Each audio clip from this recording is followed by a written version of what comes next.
Lillo Brancato's journey to landing the role in A Bronx Tale is nothing short of incredible. Imagine being a young guy with no acting experience and suddenly getting a shot at working alongside Robert De Niro. Lilo was discovered when casting agents spotted him impersonating De Niro at a neighborhood pool. They were blown away by how much he resembled the actor and how natural he was. After auditioning, he landed the role of Calogero, the film's lead character. And it was that summer of 1992 that I heard about a film called A Bronx Tale. They're like, yo, De Niro's making this movie, and he's looking for a kid to play the son who's like around our age, because I was like 16, 17, so it was like the talk of the town. Everybody was talking about it. And, you know, you would, oh, you know, Jerry, he got the part because they're using his aunt's store in the movie, all this nonsense that you would hear. But it's kind of intimidating, and it kind of deters you, you know what I mean? Because it's like talking about all these people, somebody has to have the part. And it's such a long shot that they would give somebody like me the part. So I was there that day on the beach, July 5th, 1992. I was discovered by a casting scout, Marco Greco. My brother called me out of the water because my brother got wind of what the guy was doing. He was handing out flyers looking for a kid to play my character in The Bronx Tale, Calogero, the character of Calogero. And my brother automatically realized that it was perfect for me because I looked like De Niro. I, studied De Niro. I used to, watch his movies. So it was a perfect situation. I was on the beach, did some impersonations. The guy loved it. And then I got called down to New York City, De Niro's Tribeca Productions. Do you know what Tribeca means? No. It means triangle below Canal Street. Because Canal Street's here, and then this triangle, that's Tribeca. So I just a little fun fact. Yeah. So I would go down there to Tribeca Productions, and the first day I went down, there was 50 kids. And then the next day I got called back. There was less, and then less, and less, and less. And then it got to a point where it was just me. Lillo's raw talent and charm brought the character to life, making him a breakout star in the 1993 classic. His story proves that sometimes unexpected opportunities can change your life forever. And then, at that point I had met De Niro, and we were working together on a daily basis. And he really liked what I was doing. And one day he said, I want you to dress like you're going to church. I want you to dress up nice. We're going to put you on camera. We're going to put you on film, do a screen test. Because it's different, you know that. Yeah. You may look one way, but then on film you look different. Some people's features may be too strong and too pronounced. And then on film it's even more. You know what they say? Oh my God, TV adds this much weight in film. So everything is bigger. So we did the screen test, and that day is when I discovered that I was not the only person up for that role. It was also the kid who shot Sonny at the end of the film. But he was older. He was 21. I was 16. So it was kind of an easy decision for them, not really based on who was a better actor, but who was more right for this character. What do we want from this character? I mean, you want the character to be a little vulnerable, a little naive. And I just think at 16, it works better. You know what I mean? At 21, you're a little bit more set in your ways. Like you already got to that point of the crossroads, and you already started going this way. But I think at 16, that didn't happen yet. So we did the screen test that day. All the other different characters, the finalists, they did all their different parts. And then it was me versus this guy, Phil Garbarino, who's still my friend. I just talked to him. Could you imagine that? We're still friends. You would think this guy would hate me. He's still, when I was in prison, he used to come see me. He's a good man, Phil. I love that. Yeah. He turned out to be a union electrician. Yeah. He's a lot of people would go that, so there's no hate at all, because that could have changed his life. Of course it did. He wrote something. He wrote something called The Guy Who Whacked Sonny. That could be pretty interesting, because it's like, you never really, they don't make the movies about the guy. Oh, for the follow-up. Yeah. Yeah. The Guy Who Whacked Sonny. It's just too much of a classic, I think, to touch. Yeah.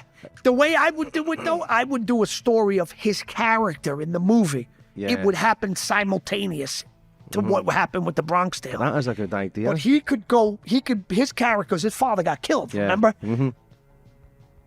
Put him on another side of the Bronx.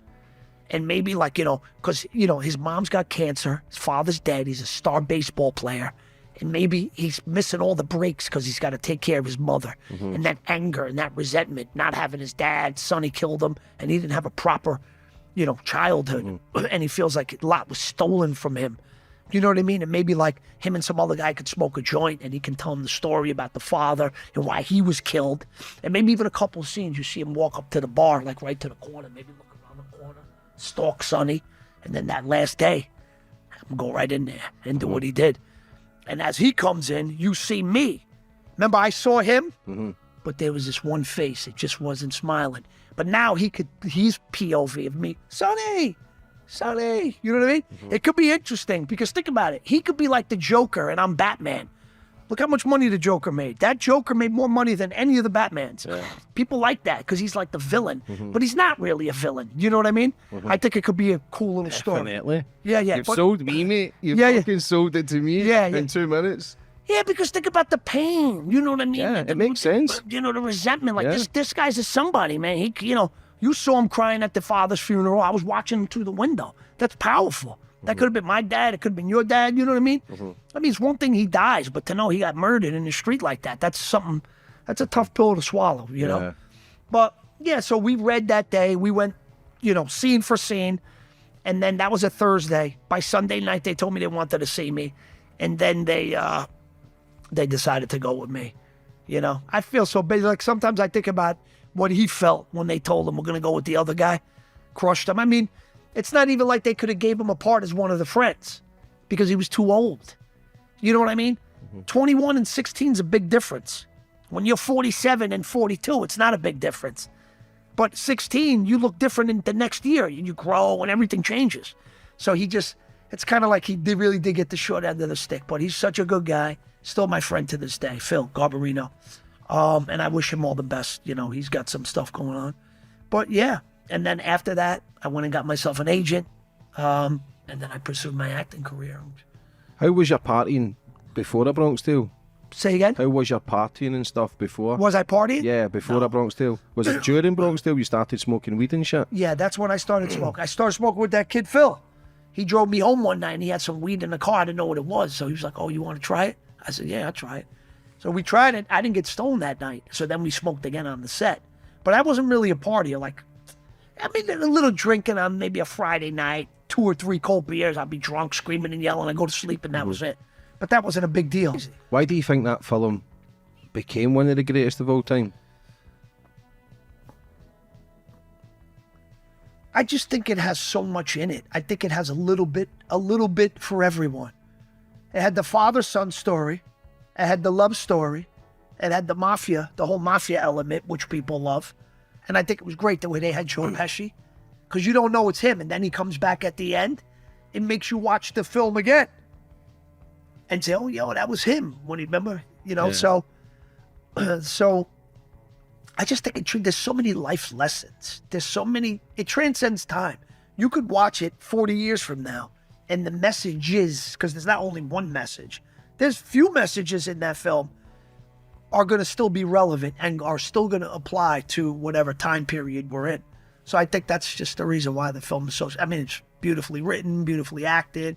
And I think it was a great idea for him to go and cast unknown actors as opposed to doing it the Hollywood way, where there's nothing wrong with that. Because if I'm putting up, that movie, that film costs like 15, 20 million. And that was in 92. That was a lot of money back then. You know what I mean? That was like the equivalent of like 50 or more, 50, 60 million dollars. But that's a big risk for someone putting up that kind of money. It's like, you want to do this with unknown actors? It's the actors, it's the names who put people in the seats. Oh, Tom Cruise. Oh, Johnny Depp. When they hear that, they love these actors. So they're going to go see what they're doing. But now you have a film. Well, you had De Niro. And he was making his directorial debut, but he wasn't the star of it. So now you want to ask people to come and see a film and pay for it with actors that we've never seen before. So that's kind of a gamble. But I think that it definitely worked out. Thanks for watching. If you enjoyed this story and want to hear more about fascinating moments in Hollywood, don't forget to like, subscribe, and hit the bell icon. Stay tuned for more amazing content here on my channel. See you next time.